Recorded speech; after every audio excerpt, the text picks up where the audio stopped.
You noticed a couple more wide receivers from big time programs just kind of snuck into the transfer portal last night at the deadline. I think one of these in particular could be a game changer if the Miami Hurricanes can get him. You are Locked On Canes, your daily podcast on the Miami Hurricanes, part of the Locked On Podcast Network, your team every day.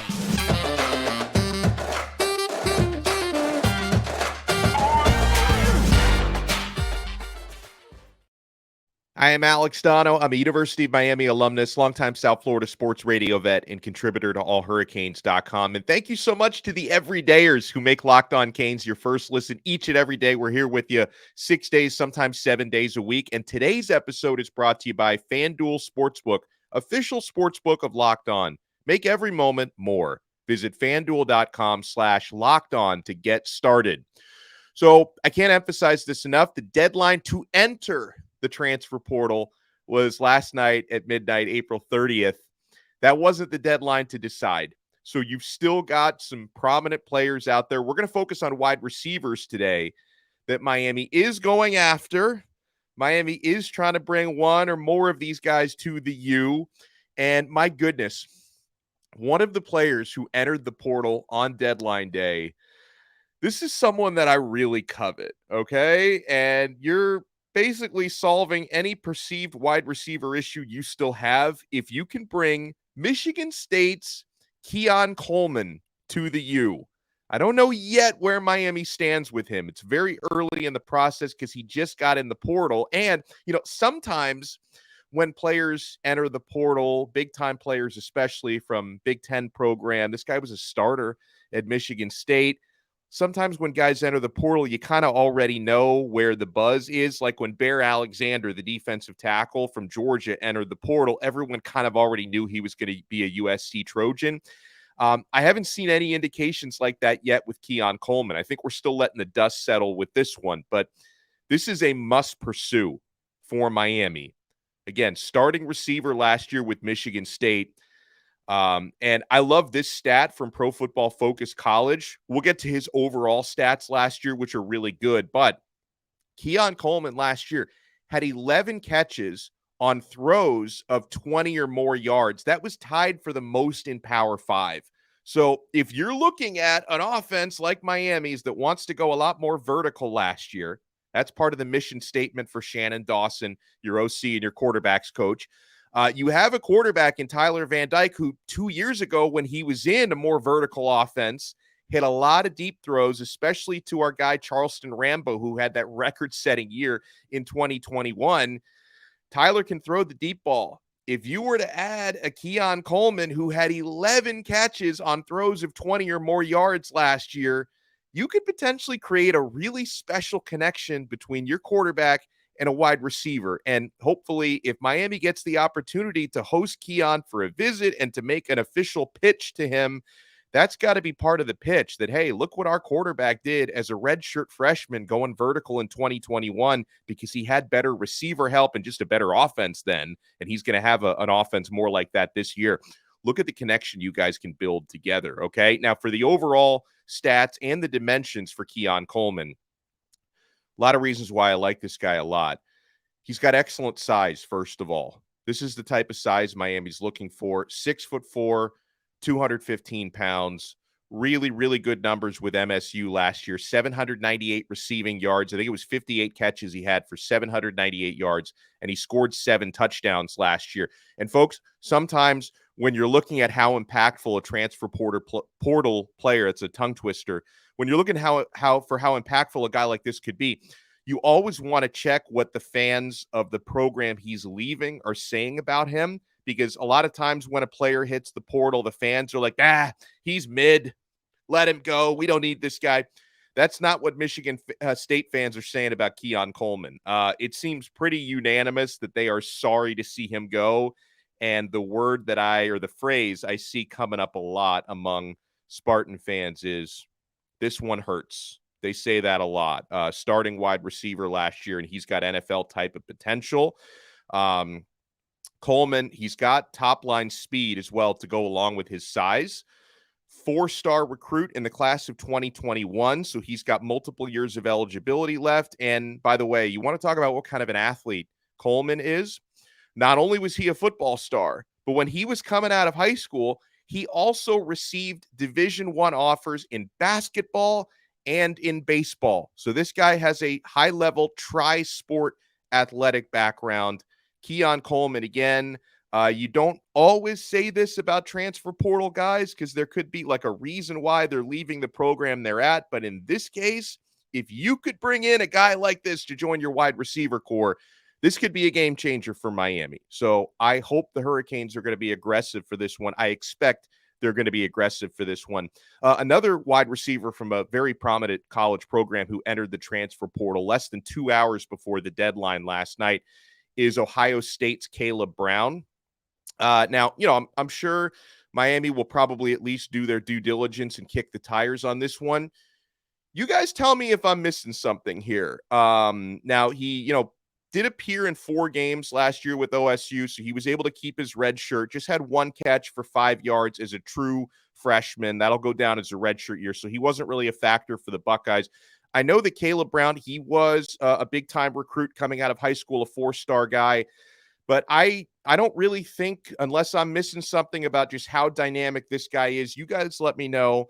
I don't really think he's necessarily what Miami needs at 5'10", 195 pounds. He's got decent girth, but he doesn't have that height that I'm looking for. On paper, he seems to be pretty redundant to a lot of the slot type receivers Miami already has, right? Between Xavier Restrepo, Brashard Smith, Ray Joseph, and Bobby Washington.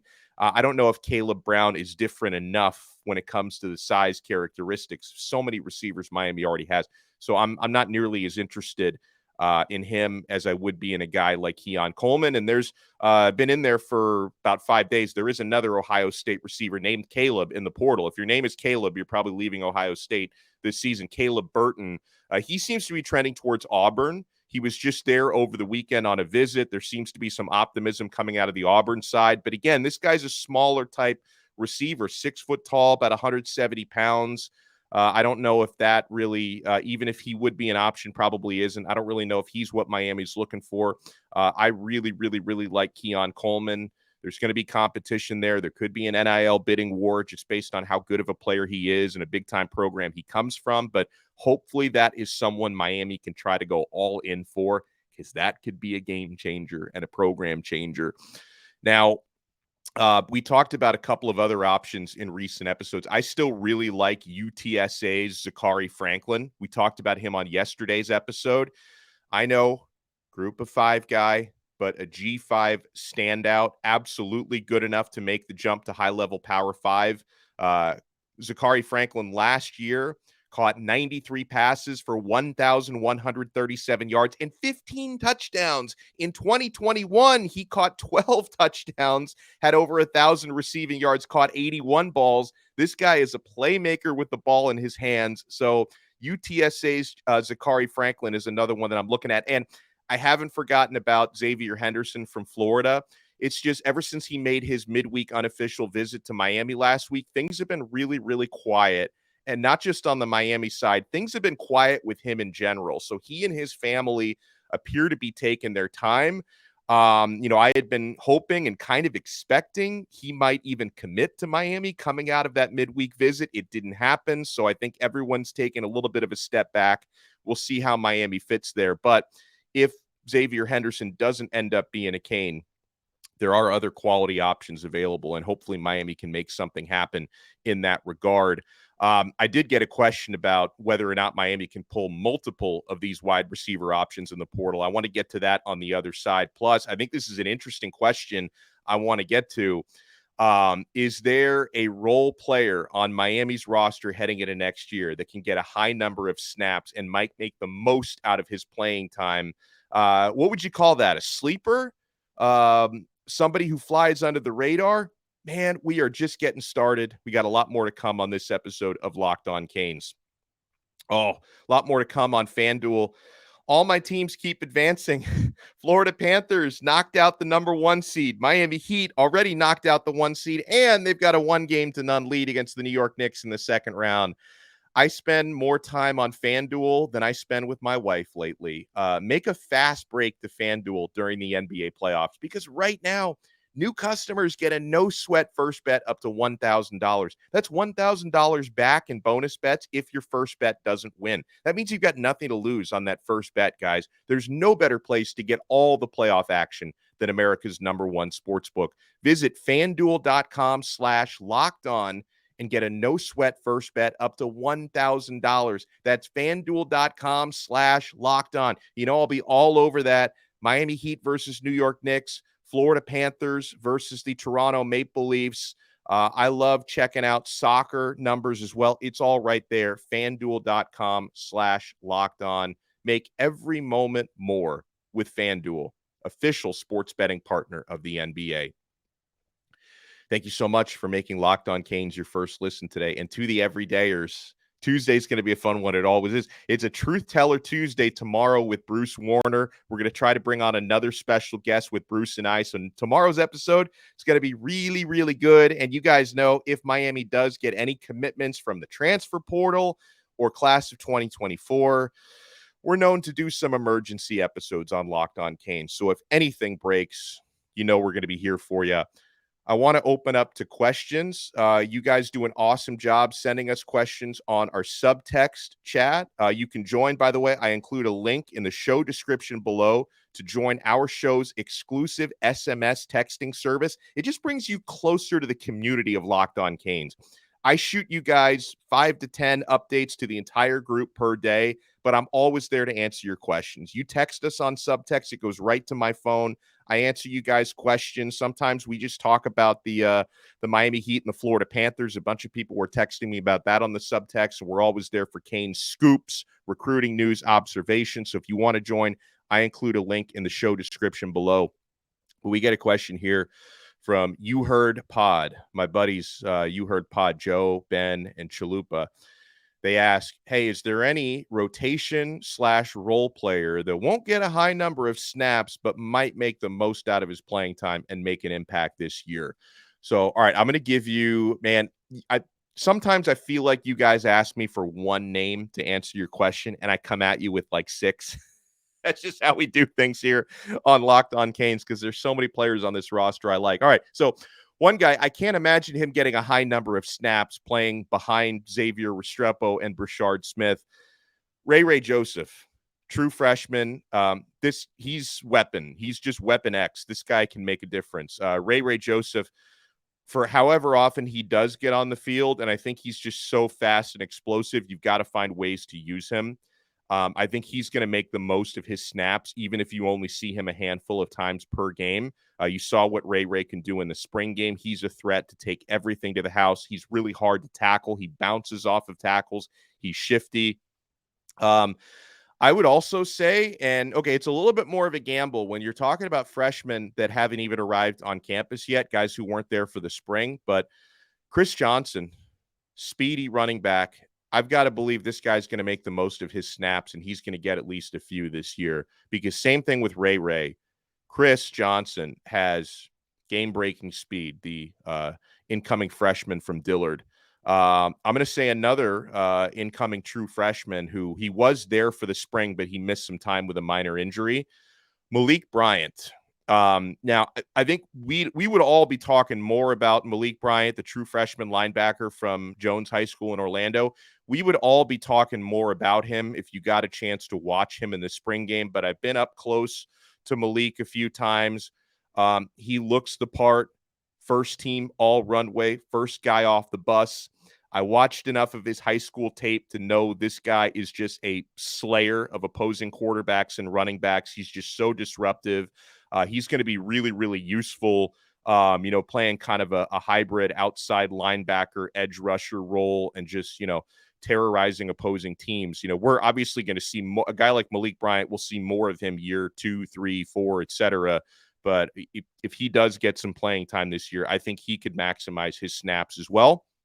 And there are certain guys who are going to play roles on special teams that are a little bit more unheralded that I could see turning some heads this year, because I know that for Terry Roberts, and he could also do some things in the rotation as a defensive back as well. I like the grad transfer from Iowa, but coming out of Iowa, he was known as an excellent special teams player. So don't sleep on some of the special teams guys as well. I think he's got an opportunity, very experienced guy, to make the most of his snaps on defense and on special teams. And, I'll also throw in a name like Brashard Smith, because he's not a starter, right? I mean, Brashard's experience, I think this will be his third, if not fourth year in the program. I think third year coming up for Brashard Smith. He plays behind Restrepo, but he's got some different characteristics from Restrepo, and Smith can be a Swiss Army knife. And he had a pretty good spring, Brashard. That was someone that Coach Cristobal talked very favorably about in the media session. So I could see Brashard Smith not being a starter, getting on the field when he can, picking his spots, but making the most of his reps. We get this question from Derek in Nashville. He says, I'm curious as to how many scholarships we have available, because he says we need cornerback, wide receiver, defensive tackle, running back at minimum in the portal, he says. And he says, I see 4 wide receiver targets: Coleman, Franklin, Henderson, Tyler Harrell. By the way, things have been really quiet on the Tyler Harrell front. He says, can we get 2 of those? Now, okay, real quick. It wasn't just Derek. A bunch of people have asked me if we can get 2 of the top wide receiver targets that we've been talking about here on Locked On Canes, and we added a couple to the list today, Keon Coleman being someone that I really covet out of Michigan State. Honestly, guys, just being real here, with the way I have seen Miami going back to the first transfer portal window that opened in the winter, I've seen Miami unfortunately swing and miss on enough wide receiver targets. I'm not even thinking about getting 2. I'm thinking about getting 1, right? When I talk about, I really like Xavier Henderson. I love Keon Coleman. I really like Zachary Franklin from UTSA. Some of you guys are thinking about, hey, which 2 of these guys can we get? I'm thinking about, just get me 1. Please, just get me 1 of these guys. So I don't know, for whatever reason, and I think it has a lot to do with how ineffective Miami's passing offense was last year, that a lot of the top wide receivers are okay, you're telling me you're going to go vertical, and you're showing me you're drawing lines on a whiteboard about how you want to line me up and what kind of routes I'm going to run. But I watched your film last year, Miami, and that was purely horizontal. So I think just some of these players are they've got to see it to believe it. And I get that, and that goes for 2024 recruits as well at wide receiver. God bless Chance Robinson for committing early and wanting to help change it here. But a lot of these other top wide receivers just kind of want to sit back and watch a few games next year, I think. So I'm not even thinking about getting 2 of those transfer portal receivers. Just get me 1. Get me Keon Coleman, or get me Zachary Franklin, or get me Xavier Henderson. Just get me 1 of them, okay? As far as how many scholarships Miami has, by my latest count, and this is an unofficial count, folks, I think we're right now at 80 scholarship players, which means 5 open scholarships. So, you listed a lot of needs there. You go cornerback. This is from Derek in Nashville. Cornerback, wide receiver, defensive tackle, running back. You bring up some valid points there, because I've talked about, the running back depth relying so much on true freshmen and on guys who have had injury troubles, right? 5 scholarship running backs, but really only, I don't know, one of those guys, Henry Parrish, is the most dependable guy, because Don Chaney, who I think he could have a breakout year, but he's got to stay healthy. Trevante Citizen, I'm not quite sure how his recovery is going right now.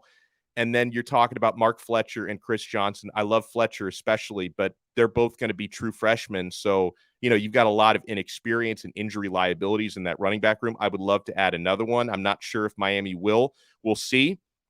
But yeah, you definitely need a defensive tackle and a wide receiver at minimum. So, you're talking about needing at least to fill 2 out of those 5 open scholarships at this very moment. And then grad transfers and other things could be an option moving forward as well. But I believe Miami has 5 scholarships open officially, or that's my unofficial count, I should say, at the moment. We get a question from 24/7 Canes, who says, hey, what position group, both on offense and defense, needs to improve depth-wise in order for us to compete for an ACC championship? I'm going to stick with what we've talked about for the last several weeks. I'm going to go defensive tackle on D and wide receiver on offense. But then he says another question, coaching and personnel wise, what do you feel has improved the most from what you've seen thus far? I know I'm going to sound like a little bit of a hypocrite to say this because I just talked about how much Miami needs a wide receiver, but I also think the wide receiver group, based on the coaching that they're getting, the new offense that they're being thrown into, I think the wide receivers that are here already are improving a lot. Kevin Beard is relentless. And he connects so well with these young men, Miami's wide receivers coach. So I think that I just think for numbers wise and speed wise, I think Miami needs another guy in that room. But I also think Kevin Beard is going to really improve that group the most. I also, just based on the fact that they've got so much room to improve, I think the offensive line is going to be dramatically improved from last year, just based on the quality of talent that you have now, because they were, it was like an empty void in a lack of talent last season and a lot of injuries on the O-line. I think they're going to be a lot better this coming season. But I think just based on, and I'm not to say Alex Mirabal doesn't do a fantastic job because he's a great offensive line coach, but I think the O-line is going to improve a lot just based on the quality of talent. Whereas the wide receiver group, which doesn't have talent that's much different than they had last year, I think is going to benefit a lot from the coaching of Kevin Beard. We've got an interesting conspiracy theory from one of our tweeters that I want to get to next. I do want to answer this question for sure.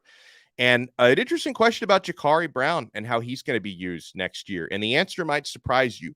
Keep it locked right here to Locked On Canes. Thank you so much for making Locked On Canes your first listen today.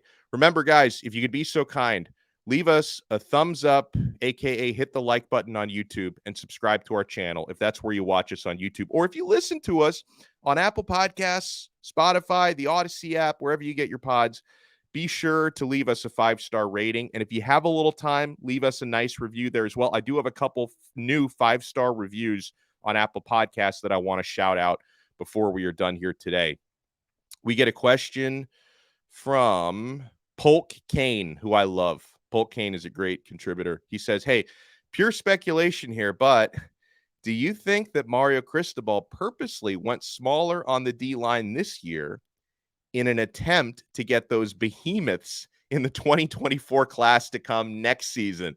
Yeah, and Miami is very much in the mix for 5-star gigantic defensive tackle Justin Scott, 5-star, very large defensive tackle David Stone, very large 4-star T.A. Cunningham. The list goes up. Like Miami is in the mix for a lot of the top defensive tackles.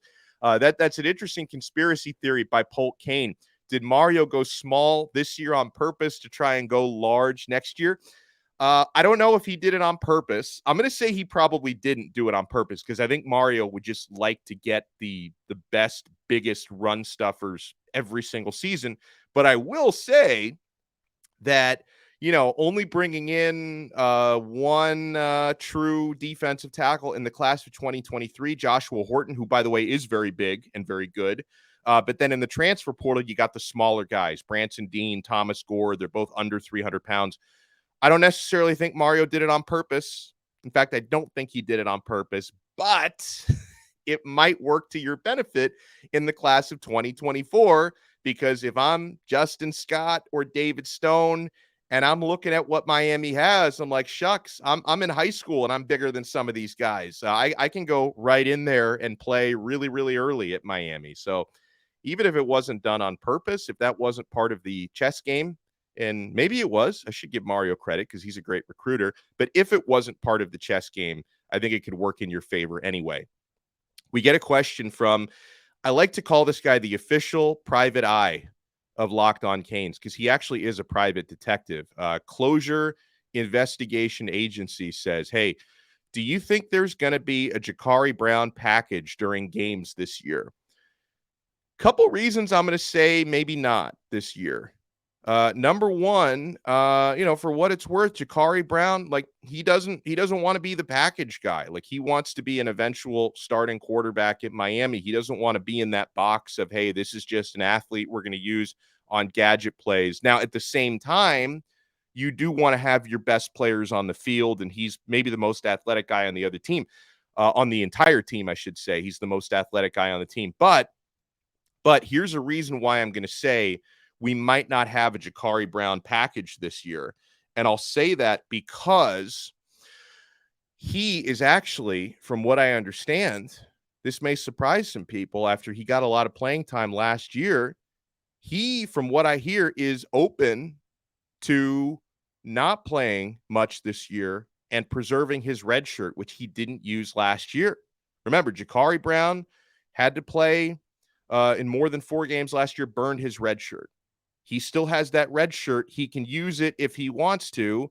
And, this is as long as Tyler Van Dyke stays healthy, because if TVD gets hurt, that's all out the window. You may need to use Brown because, Emory Williams may not be ready. And I'm sure Brown would want to play if TVD got hurt. But if TVD can stay healthy all year, Ja'Cory Brown, I understand, is open to not playing, at least not playing enough this year to burn the red shirt, and, keeping that an option to have 3 more years of eligibility after this, because he wants to be the starting quarterback here after Tyler Van Dyke moves on. So that could be a reason why we don't see Ja'Cory Brown much used in packages this year. So keep your eyes open for that. All right, I want to shout out these new 5-star reviews we got on Apple Podcasts. And I encourage you guys, if you have some time, I don't know, probably only, depending on how slow you type, it probably only takes like 30 seconds to leave a 5-star review. If you leave us a 5-star review on Apple Podcasts, we like to shout you guys out for that. And a couple of the newest ones we've received. Here is one from a user who goes by Boy. He says, man, this is my favorite podcast for the Miami Hurricanes info. Dono, keep it up. Keep up the great work and the videos. As always, it's great to be a Miami Hurricane. Thank you so much for the 5-star review. We get one from my guy, Tallahassee Kane. I always see this dude in the YouTube chat. Thank you so much, Tallahassee Kane. He says, the best in the business. SP1 checks in. That's what he goes by, SP1. Tallahassee Kane, go Dono. Thank you so much, guys, for the 5-star reviews. And again, folks, big one coming up tomorrow for the everydayers. We're going to talk with the truth teller, Bruce Warner.